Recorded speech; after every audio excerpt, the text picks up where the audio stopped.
Lənkəran şəhər Mədəniyyət Mərkəzində gənc yazıçı Aynur İsmayılın türk dilində nəşr olunmuş General Qızı romanının təqdimat mərasimi keçirilib.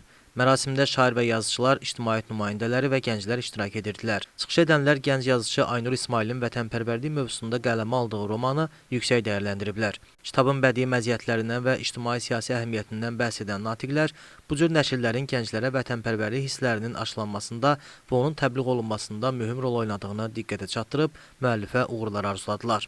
Daha sonra General Qızı romanının müəllifi Aynur İsmayıl çıxış edərək əsər haqqında ona verilən sualları cavablandırdı.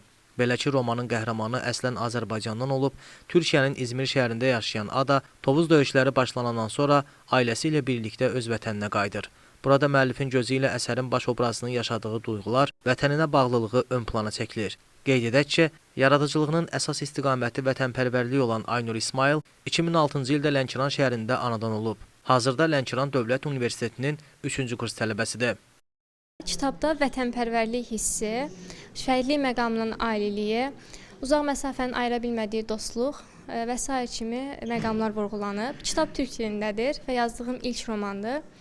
Bu kitabın mənim üçün ərsəyə gəlməsi çox dəyərlidir.